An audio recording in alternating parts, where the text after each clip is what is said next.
और आज मैं एक्सप्लेन करूंगा बॉलीवुड की एक अंडररेटेड हॉरर मिस्ट्री मूवी जिसका नाम है बारतोवी। वैसे तो ये बॉलीवुड हॉरर मूवी है लेकिन इसमें बंगाली और मराठी हॉरर का भी फील आता है। मुझे तो इस फिल्म की कहानी काफ़ी पसंद आई है। उम्मीद करता हूँ कि आपको भी ज़रूर आएगी। तो चलिए बिना किसी देरी के जल्दी से वीडियो स्टार्ट करते हैं।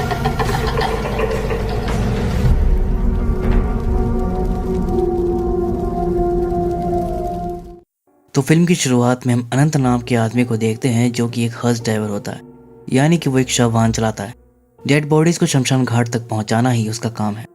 आज रात भी वो 2 बॉडीज को लेकर आया था। इसके साथ साथ अनंत के पास एक स्पेशल पावर भी है। वो आत्माओं को देख सकता है, उन्हें सेंस कर सकता है। लेकिन उसके पास ये शक्तियाँ कहाँ से आई उसे नहीं पता, एज उसे अपनी पास्ट लाइफ के बारे में कुछ भी याद नहीं था। अक्सर वो इस सोच में डूब जाता था कि मैं कौन हूँ, मेरा मकसद क्या है, क्या मैं कभी जान पाऊंगा। खैर, लौटते वक्त अनंत देखता है कि जिन डेड बॉडीज को वो लेकर आया था उनकी आत्मा अभी भी उसी वैन में थी। अब अनंत के लिए कोई नई बात नहीं थी। उसके साथ अक्सर ऐसा होता था, आत्माएं उसके पीछे लग जाती थी।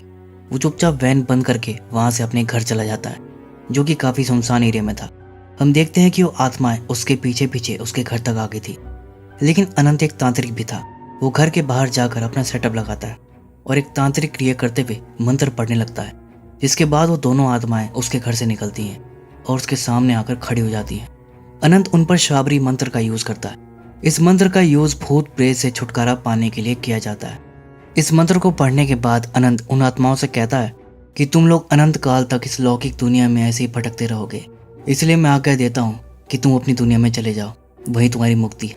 अनंत के ऐसा बोलते ही वो दोनों आत्माओं को कुछ होने लगता है और वो वहां से चली जाती है। इन सब के बाद अनंत जाकर पहले नहाता है और फिर खाना बनाने लगता है। तभी अनंत को उसके मामा दादू बा का कॉल आता है। अनंत पूछता है कि आज अचानक इतने दिनों बाद कैसे कॉल किया। दादू बा कहते हैं कि बस तेरी याद आ रही थी, तो इतने टाइम से मुझसे मिलने नहीं आया।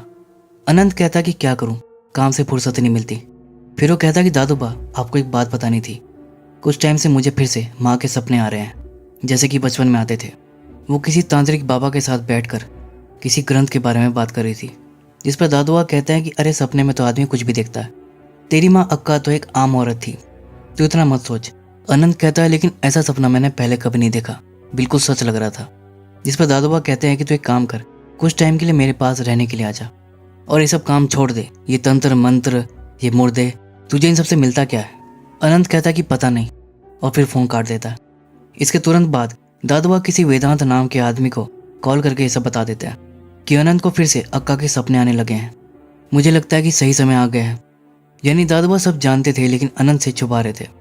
दूसरी तरफ अनंत एक रूम में चला जाता है जो कि किसी तांत्रिक का रूम लग रहा था और वहां पर कई सारे मटके भी रखे हुए थे। इसी दौरान वो एक छोटे रूम में जाता है जहां पर उसे एक लड़की की डेड बॉडी दिखाई देती है, जिसके पास एक बॉक्स भी रखा हुआ था। अगले ही पल वो लड़की जिंदा होकर उठकर बैठ जाती है और बार 2 शब्द बोलती है। इसी के साथ अनंत की नींद टूट जाती है। अब इसके बाद वो नहा धोकर तैयार होता है और अक्का की फोटो देखकर सोचने लगता है कि अगर उसकी माँ अक्का एक आम औरत थी तो उसने ऐसा सपना क्यों देखा जिसमें वो कोई तांत्रिक प्रतीत हो रही थी। खैर, अब यहाँ से वो अपने ऑफिस जाता है जहाँ उसका कोवर्कर उससे कहता है कि उसके एक रिश्तेदार का बेटा है, वो कुछ दिनों से अजीबोगरीब हरकतें कर रहा है। डॉक्टर हकीम सबको दिखाया लेकिन कोई फायदा नहीं हुआ। मुझे तो ये कोई भूत प्रेत का चक्कर लगता है, एक बार तू उसको देख ले। लेकिन अनंत कहता है कि ये काम वो छोड़ चुका है और साफ मना कर देता है। यानी अनंत पहले लोगों पर से भूत प्रेत भी उतारा करता था लेकिन अब वो ये काम नहीं करता। फिर इसके बाद अनंत को किसी शांताराम नाम के आदमी का कॉल आता है। वो कहता है कि अनंत को बचपन से जानता है और तुम्हारी माँ की एक अमानत मेरे पास है, मैं तुम्हें वो लौटाना चाहता हूँ। और अनंत को अपने घर बुलाता है। फिर अनंत तुरंत शांताराम के घर जाकर उससे मिलता है। वो देखता है कि शांताराम काफ़ी बीमार हालत में था। वो अनंत से कहता है कि और बताओ कैसे हो, दादू बा कैसे हैं। ये सुनकर तो अनंत हैरान हो जाता है कि आप तो दादू बा को भी जानते हो। तब जाकर शांताराम रिवील करता है कि वो दादू बा और अक्का तीनों गुरु भाई बहन हैं। इन्होंने एक ही गुरु से तंत्र विद्या सीखी थी। तब जाकर अनंत को पता चलता है कि उसकी माँ अक्का कोई नॉर्मल लेडी नहीं थी, बल्कि वो एक तांत्रिक थी, जैसा कि उसने सपने में देखा था। शांताराम बताता है कि अक्का की मौत के बाद दादू बा ने गाँव छोड़ दिया था और तुम्हें लेकर शहर आ गया था। कुछ दिनों वो मेरे पास ही रहा। उस वक्त तुम्हारी हालत भी ठीक नहीं थी, तुम्हें कुछ भी याद नहीं था। जब मैंने उससे पूछा कि ये सब कैसे हुआ, तो दादू बा ने बताया कि एक एक्सीडेंट में अक्का की मौत हो गई, जिसका गहरा सदमा अनंत के दिमाग को लगा है, जिससे उसकी याददाश्त चली गई है। लेकिन एक्सीडेंट वाली बात मुझे कुछ अजीब लगी। क्योंकि तुम्हारी बॉडी पर एक्सीडेंट का कोई भी नामो निशान नहीं था। लेकिन तुम्हें कुछ भी याद नहीं था, ना अपने बचपन के बारे में, ना ही अक्का के बारे में। मानो जैसे किसी ने तुम्हारी याददाश्त को ही मिटा दिया हो। अनंत कहता है तो आपको लगता है कि वो एक्सीडेंट नहीं था, कुछ और था। शांताराम कहता है कि पता नहीं, लेकिन दादुबा की कुछ हरकतें मुझे अजीब लगती थी। बचपन में जब तुम नींद में चिल्लाते थे, अजीबोगरीब हरकतें करते थे, तो दादुबा तुम्हें डॉक्टर के पास ले जाने से मना करता था। तब मैं समझ गया कि पक्का तुम्हारे ऊपर किसी काले जादू का असर है। फिर वो अनंत को एक बॉक्स देकर कहते हैं कि ये तुम्हारी माँ का है। इसमें एक ग्रंथ है जिसका नाम है बारदो, और इसी बॉक्स को अनंत ने अपने सपने में देखा था। शांताराम बताता है कि ये मुझे दादुबा ने संभाल कर रखने के लिए दिया था, लेकिन अब मेरा टाइम आ चुका है। मैं बस इसे यहीं तक संभाल कर रख सका, इसलिए अब ये मैं तुम्हें दे रहा हूँ। अनंत पूछता है कि दादुबा ने आपको ये क्यों दिया। शांताराम कहते हैं कि पता नहीं, लेकिन शायद वो इसे तुमसे दूर रखना चाहते थे। फिर अनंत उस बॉक्स को लेकर घर चला जाता है और उसे खोलकर उस ग्रंथ को देखने लगता है, लेकिन उसे छूते ही अनंत को लकवा सा मार जाता है। वो नीचे गिरकर तड़पने लगता है। इसी दौरान उसे एक बच्चा दिखाई देता है जिसके साथ भी कुछ अजीब हो रहा था, जैसे कि उसकी बॉडी को कोई जकड़ लिया हो और उसका दम घोट रहा हो। अगले ही पल वो बच्चा खत्म हो जाता है, लेकिन अनंत समहाउ सर्वाइव कर जाता है। वो समझ गया था कि ये ग्रंथ तो बहुत खतरनाक है। अब इसके बाद कहानी यहाँ से पास में शिफ्ट होती है, जहाँ पर हम उसी बच्चे को देख पाते हैं जो कि असल में अक्का की बेटी थी। उसका नाम शमा होता है और अभी वो ड्राइंग बना रही थी। तभी उसके घर के बाहर एक जीप आकर रुकती है। शमा खिड़की से देखती है कि कुछ लोग एक लड़की को लेकर आए थे जो कि बीमार लग रही थी। वो लोग उसे यहीं लेकर आ रहे थे। शमा ऊपर जाती है और लकड़ी का एक फट्टा हटाकर देखने लगती है, और तभी हम दादुबा को देखते हैं। हमें पता चलता है कि ये लोग जिस लड़की को लेकर आए थे वो पोजेस थी। वो उसे अक्का को दिखाने लाए थे। फिर दादुबा उस लड़की के हाथ में कलावा बांधते हैं और माथे पर भभूत लगाते हैं। इसके बाद अक्का उस स्पिरिट से बात करती है कि इस लड़की को क्यों पकड़ कर रखा है तुमने। तो बहुत ही गुस्से में बताता है कि इस लड़की के बाप ने जिस बरगद के पेड़ को काटा वो मेरा घर था। मैं वहाँ सदियों से रहता था। उसने मेरा घर उजाड़ा है। मैं उसके पूरे घर को बर्बाद कर दूंगा। यानी कि ये कोई ब्रह्म राक्षस है। अक्का कहती है कि इस लड़की को छोड़ दे, मैं तुझे जाने दूंगी। लेकिन वो साफ मना कर देता है कि अब मैं इस लड़की को नहीं छोड़ूंगा, इसे अपने साथ काली दुनिया में लेकर जाऊंगा। जिस पर अक्का कहती है तो फिर तो मुझे तुझे कैद करना पड़ेगा। तेरी काली दुनिया के बारे में मुझे बहुत कुछ जानना है। ये सुनती वो अक्का से कहता है कि मैं तुझे पहचान गया। तू वही पहली इंसान है ना जिसने हमारी काली दुनिया के ग्रंथ बारदो को सिद्ध किया है। लेकिन वो राक्षस उसका मजाक बनाता है कि तू हमारी काली दुनिया को देख तो सकती है, लेकिन बारदो का यूज नहीं कर सकती। तेरा गुरु तुझे इसकी इजाजत कभी नहीं देगा। तू कुछ नहीं कर सकती, तू बस उसकी गुलाम है। ये कहकर वो उस पर हंसने लगता है, जिस पर अक्का उस पर पवित्र जल डाल देती है, जिससे वो राक्षस तड़प उठता है और पीछे हटने लगता है। वो राक्षस बहुत पावरफुल था, लेकिन अक्का के सामने वो सरेंडर कर देता है और उस लड़की की बॉडी को छोड़ देता है। लेकिन अक्का उसे जाने नहीं देती, उसे पकड़ कर रखती है। दादुबा उसे मना भी करता है कि इन राक्षसों को ऐसे पकड़ के मत रख, ये खतरनाक है। लेकिन अक्का का कहना था कि वो काली दुनिया का राज जानता है, वो मेरे काम आएगा। दादुबा कहता है लेकिन हमारे गुरु ने इसकी परमिशन नहीं दी है। ऐसा करके तो तुम अपने गुरु का भी अपमान कर रही हो। लेकिन अक्का का कहना था कि अधिक ज्ञान की इच्छा रखने में कोई बुराई नहीं है। इन काली विद्याओं से हम मनुष्य की मर्यादा लांघ सकते हैं। मैं तुम्हें भी ये सिखा सकती हूँ। लेकिन दादुबा मना कर देता है कि मेरी तलाश दूसरी है और तू भी इन काली विद्याओं का चक्कर छोड़ दे, ये तुझे बर्बाद करके छोड़ेंगी। लेकिन वो नहीं मानती, कहती है कि तू नहीं समझेगा। फिर वो उसे छोटे रूम में जाती है जहाँ पर उसने उस राक्षस को पकड़ के रखा था।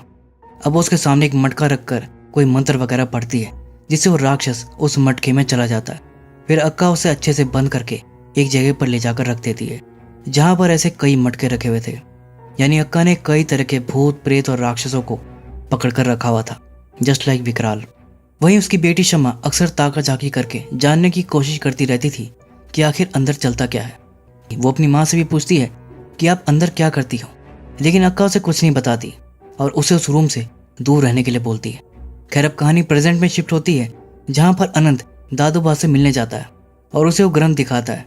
दादुबा ये देखकर चौंक जाते हैं कि ये तेरे पास कैसे आया। अनंत कहता है मुझे आपके गुरु भाई शांताराम ने दिया है। उन्होंने मुझे माँ के बारे में सब बता दिया है, और अब आप ही बता दो कि क्या छुपा रहे हो मुझसे। दादुबा कहते हैं कि तुझे क्या जानना है। अनंत कहता है कि सब कुछ, अक्का की मौत कैसे हुई थी और इस ग्रंथ का क्या चक्कर है। तब दादुबा बताते हैं कि अक्का सिर्फ 20 साल की थी जब उसके पति की मौत हो गई थी। उस हादसे ने उसे अंदर तक हिला दिया था, जिसके बाद उसने आध्यात्म की दुनिया में कदम रखा। उसी दौरान उसकी मुलाकात गुरुजी से हुई। हमारे गुरु बंधुओं में अक्का सबसे तेज थी। उसकी क्षमताओं को परख कर गुरुजी ने उसे कई गुप्त विद्याओं का ज्ञान दिया, लेकिन अक्का की मंशा ठीक नहीं थी। वो इन विद्याओं का गलत इस्तेमाल कर रही थी। वो पहली इंसान थी जिसने काली दुनिया के इस बारदो ग्रंथ को सिद्ध किया, और इसी ग्रंथ की वजह से ही उसकी मौत हुई है। लेकिन ये बारदो का दूसरा हिस्सा है। इसका पहला हिस्सा मिसिंग है, और सिर्फ अक्का ही जानती थी कि वो कहाँ है। वो अनंत से पूछते हैं कि क्या तुमने सपने में इसका पहला पार्ट देखा था क्या? अनंत कहता है कि नहीं, लेकिन आप क्यों पूछ रहे हो? दादुआ कहता है कि नहीं, बस ऐसे ही। फिर अनंत बारदो लेकर जाने लगता है, लेकिन दादुआ उसे मना करते हैं कि इसे अपने पास मत रख। तो अनंत ये दादुआ के पास ही छोड़ जाता है कि तो फिर लो, इसे आप ही रखो। इसके बाद वो फिर से अपने काम में लग जाता है, और इस बार जो बॉडी थी वो एक 8 साल के बच्चे की थी, जिसकी मौत बहुत ही रहस्यमय तरीके से हुई थी। और दोस्तों, ये बच्चा कोई और नहीं बल्कि वही बच्चा था जिसे अनंत ने बारदो को टच करने के बाद मरते हुए देखा था। अनंत सेंस कर लेता है कि इस बच्चे को नहीं पता कि इसकी मौत हो चुकी है, इसलिए इसकी आत्मा भी भटकेगी। वो घर जाकर उसका वेट करता है, और बाकी आत्माओं की तरह ये भी इसके पीछे पीछे घर तक पहुंच जाता है। फिर हर बार की तरह अनंत सेम रिचुअल करके शाबरी मंत्र पढ़ता है और इस बच्चे को अपनी दुनिया में जाने के लिए कहता है। वो बच्चा चला भी जाता है, लेकिन जब अनंत नहाने जाता है तो वो क्या देखता है कि वो बच्चा वापस आ गया था। वो कहता है कि मुझे अपने माँ के पास जाना है, मेरा नाम आदि है, तुम्हारा नाम क्या है? वो अनंत के पीछे ही पड़ जाता है, लेकिन अनंत उसे इग्नोर कर रहा था। अगले दिन भी जब अनंत अपने काम पर निकलता है तो आदि उसके साथ ही होता है। वो डेड बॉडी को शमशान घाट पे जलते हुए देखता है, और वो अनंत से ही पूछने लगता है कि उन्हें क्या हुआ था, वो लोग उन्हें क्यों जला रहे हैं। अनंत उसे बताता है कि वो मर गए थे, उनका शरीर बेकार हो गया था, अब वो कभी लौट कर नहीं आएंगे, इसलिए जला रहे थे, समझे? लेकिन आदि ये समझने के लिए बहुत छोटा था। अब एक 8 साल के बच्चे को क्या पता कि लाइफ और डेथ क्या होती है। उसे नहीं पता था कि वो मर चुका है, और यही बात अनंत को उसको समझाना मुश्किल हो गया था। अनंत अपनी परेशानी जाकर दादू बाबू को बताता है कि एक बच्चे की आत्मा मेरे पीछे पड़ गई है। कहता है कि माँ के पास जाना है, माँ के पास जाना है। मैंने तो शाबरी मंत्र का भी इस पर यूज़ किया, लेकिन इस पर असर नहीं हुआ। तो दादूबा कहते हैं तो फिर तो इसके डिजायर्स काफ़ी स्ट्रॉन्ग होंगे। वैसे आमतौर पर किसी आत्मा का अपने शरीर से लगाव 4-5 दिन तक रहता है, लेकिन ये शायद 12 दिन लेगा। 12 दिन बाद वो चला जाएगा, लेकिन अनंत उसे 12 दिन तक नहीं झेल सकता था। वो कहता है कि मैं एक बार फिर से शाबरी मंत्र का यूज़ करके देखता हूँ। यहाँ पर अनंत दादूबा से ये भी बताता है कि जब मैंने पहली बार ग्रंथ को पकड़ा था तब मुझे आदि दिखाई दिया था, उस वक्त वो जिंदा था। ये सुनकर दादूबा भी चौंक जाते हैं कि ये कैसे हो सकता है। अनंत कहता है कि मैं भी यही सोच रहा हूँ, पता नहीं, सब कुछ बहुत अजीब हो रहा है। खैर, रात में अनंत फिर से आदि पर शाबरी मंत्र का प्रयोग करता है, लेकिन इस बार भी उस पर असर नहीं होता। आदि फिर से पूछने लगता है कि मेरी माँ कहाँ है, मैं उनसे कब मिलूंगा। इसी दौरान अनंत इमोशनल हो जाता है, कहता है कि मैं भी तेरी तरह भटका हुआ हूँ, मुझे नहीं पता कि मैं यहाँ तक कैसे पहुँचा। मैं भी तेरी तरह ही कुछ ढूंढ रहा हूँ, लेकिन तू चिंता मत कर, एक दिन तू अपनी माँ से ज़रूर मिलेगा। अब सीन यहाँ से पास्ट में शिफ्ट होता है, जहाँ पर हमें बहुत ही शॉकिंग बात पता चलती है कि असल में अनंत अक्का का बेटा है ही नहीं। वो एक अनाथ बच्चा था और मंदिरों में रहता था। एक दिन भटकते भटकते वो अक्का के पास आया। अक्का को उस पर तरस आ गया और उसे अपने पास रख लिया। फिर ध्यान के दौरान अक्का को उसी ब्रह्म राक्षस से पता चलता है कि उसकी जान खतरे में है। उसे अपनी मौत भी दिखाई देती है। वो राक्षस उसे माँ काली की पूजा करने के लिए बोलता है। अक्का तुरंत जाकर दादूबा से बोलती है कि सुबह ही हमें निकलना होगा, लेकिन अगले दिन शमा भी उनके साथ जाने की जिद करने लगती है, जैसा कि बच्चे अक्सर करते हैं। लेकिन अक्का उसे अपने साथ नहीं ले जाती और एक बूढ़े को उसकी जिम्मेदारी सौंप कर चली जाती है। फिर एक तरफ जहाँ अक्का माँ काली की पूजा में व्यस्त थी, वहीं उसकी गैर मौजूदगी में समहाउ वो ब्रह्म राक्षस मटके से बाहर निकल जाता है, और इस वक्त अक्का उसे पकड़ने के लिए वहां पर थी भी नहीं। वो बूढ़ा आदमी और अनंत तो सो रहे थे, लेकिन शमा राक्षस की आवाज़ सुनकर उठ जाती है और उसकी आवाज़ का पीछा करते हुए उसी रूम में चली जाती है जहां पर वो राक्षस था। वो शमा को देखते ही उस पर अटैक कर देता है। दादोबा और अक्का जब वापस लौटते हैं तो वो देखते हैं कि अनंत कोने में बैठ कर रो रहा था और वो काफ़ी डरा हुआ था। फिर इसके बाद वो शमा की डेड बॉडी को देखते हैं। वो राक्षस उसे मारकर भाग गया था। असल में उस राक्षस ने जानबूझकर अक्का को बाहर भेजा था। ये उसकी एक चाल थी। अक्का से बदला लेने के लिए उसने ये सब किया था। खैर, इधर प्रेजेंट में अनंत और आदि की दोस्ती हो गई थी। अनंत को भी उससे लगाव हो गया था। अब उसे आदि से कोई दिक्कत नहीं थी। अनंत को फिर एक सपना भी आता है जिसमें कि आदि उससे कह रहा था कि तुमने मुझे पहचाना नहीं, और उसे अपने पीछे ले जाता है, जिस दौरान उसे शमा दिखाई देती है जो कि वॉल पर ड्राइंग बना रही थी। और एक दूसरे रूम में बड़े बड़े सींगों वाला एक भयानक सा राक्षस भी दिखाई देता है, जिसने हाथों में बारदो पकड़ा हुआ था और ये उसका पहला हिस्सा था। इसी के साथ अनंत की नींद टूट जाती है। फिर उसे रियलाइज होता है कि आदि आसपास कहीं भी नहीं था। वो उसे हर जगह ढूंढता है लेकिन उसे कहीं भी नहीं मिलता। इसी दौरान रास्ते में उसे दो भिखारी बच्चे दिखाई देते हैं। वो उन्हें अपने पास बुलाकर कुछ पैसे भी देता है और इन दोनों बच्चों को आप याद रखना। खैर, अब अनंत दादोबा को जाकर बताता है कि आदि चला गया। दादोबा कहता है कि मैंने कहा था 12 दिन में वो चला जाएगा, सो चला गया। लेकिन अनंत कहता है कि वो उसे अब काफ़ी मिस कर रहा है, वो बिल्कुल अपना सा लगता था। जिस पर दादोबा उस पर गुस्सा करते हैं कि इतना इमोशनल होने की ज़रूरत नहीं है, भूल मत वो कोई इंसान नहीं था। और उसे वार्न भी करते हैं कि आज के बाद अगर वो तुझे फिर दिखाई दिया तो तुझसे बात नहीं करेगा। लेकिन फिर एंड में दादोबा पूछता है कि अच्छा एक बात बता, क्या आदि ने तुझे बारदो के पहले पार्ट के बारे में कुछ बताया? अनंत कहता है कि नहीं तो, लेकिन आप ये क्यों पूछ रहे हो? दादोबा कहते हैं कि नहीं, बस ऐसे ही। लेकिन अनंत समझ गया था कि दादोबा ने उसे पूरा सच नहीं बताया, अभी भी कुछ है जो उसे छुपा रहे हैं। फिर दादोबा से नजर बचाकर वो उनकी अलमारी चेक करने लगता है।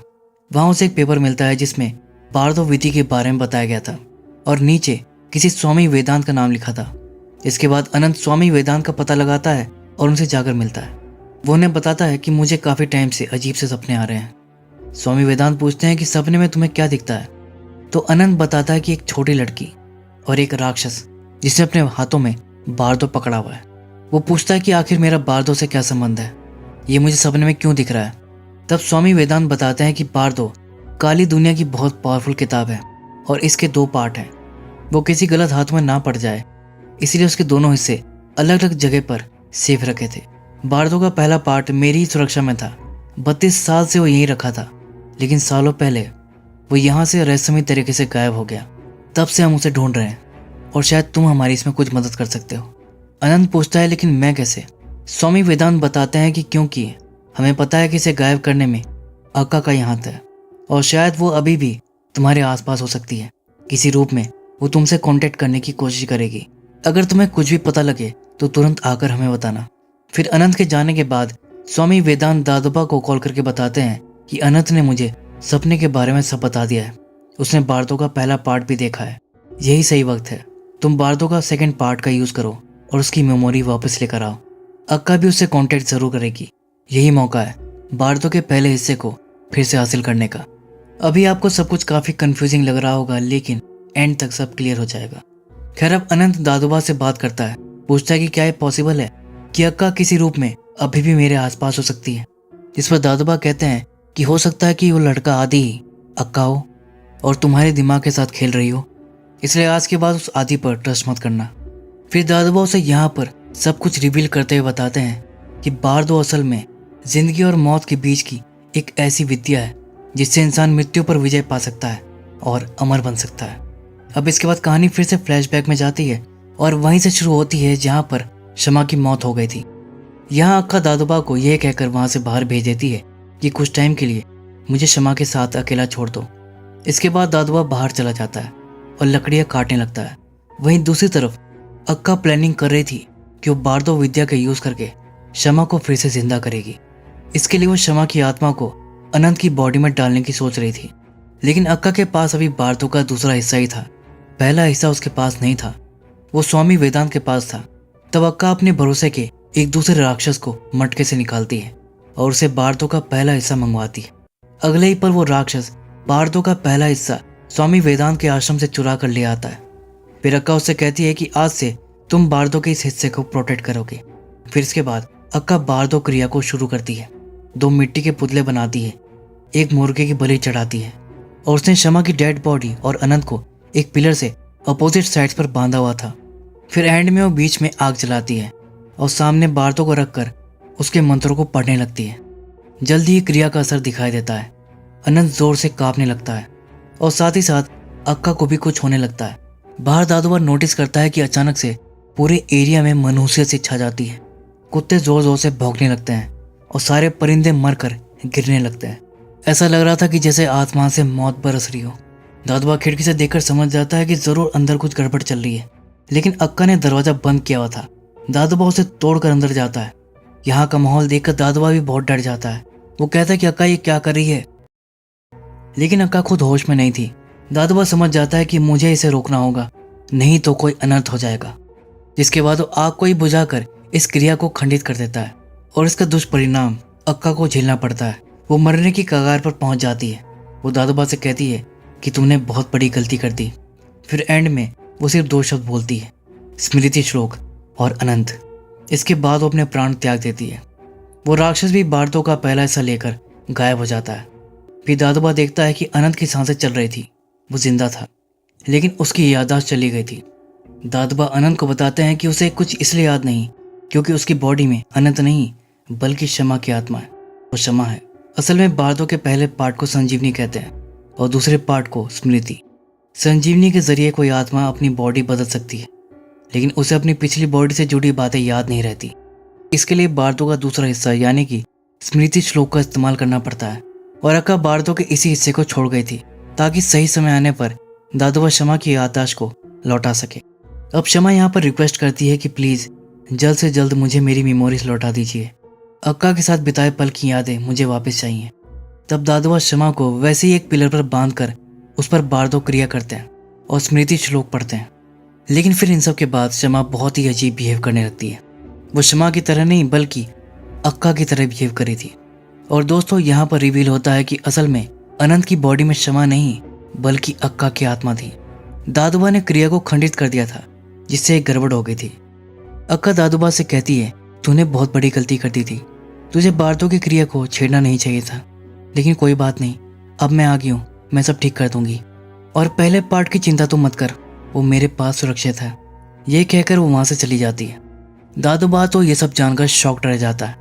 अब उसे अक्का का पूरा प्लान समझ आ गया था कि क्यों अक्का ने पहला पार्ट गायब करके दूसरा पार्ट ही छोड़ा था। असल में अक्का समझ गई थी कि बारदो क्रिया में गड़बड़ हो गई है, जिसे क्षमा नहीं बल्कि उसकी आत्मा अनंत की बॉडी में ट्रांसफर होगी, लेकिन बिना मेमोरी के। इसलिए पहले वो दादोबा को अनंत पर स्मृति श्लोक पढ़ने का हिंट दे दी थी, जिससे उसकी मेमोरी उसे वापस मिल जाए और फिर वो सब कुछ फिक्स कर सके। यहाँ तक कि अब उसे अपने सपने का मतलब ही पता चल गया था।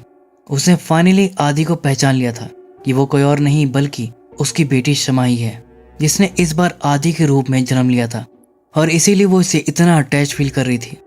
आपको याद होगा कि आदि ने सपने में हिंट भी दिया था कि तूने मुझे पहचाना नहीं। इसके बाद अक्का को क्षमा दिखाई दी थी। खैर एंड में अक्का उन्हीं भिखारी बच्चों को वैन में डालकर अपने साथ एक सुनसान जगह पर ले जाती है और बारदो क्रिया करती है, जिसमें कि अक्का उस लड़की की बॉडी ले लेती है और क्षमा उर्फ आदि को उस लड़की की बॉडी में डालकर उसे फिर से जिंदा कर देती है। फिर इसके बाद हम अक्का को कहते हुए सुनते हैं कि वो हमेशा इसी तरह अनंत काल तक भटकते रहेंगे, शरीर बदल बदल कर हमेशा जिंदा रहेंगे। और लास्ट में हम अनंत की बॉडी को वहीं पत्थरों के बीच पर पड़ा देखते हैं। और इसी के साथ ये फिल्म यहीं पर दी एंड हो जाती है। तो दोस्तों ये थी बारदोई मूवी की एक्सप्लेनेशन। उम्मीद है कि वीडियो आपको पसंद आई होगी। तो फिर मिलूंगा अगली वीडियो में। तब तक के लिए take care and keep watching.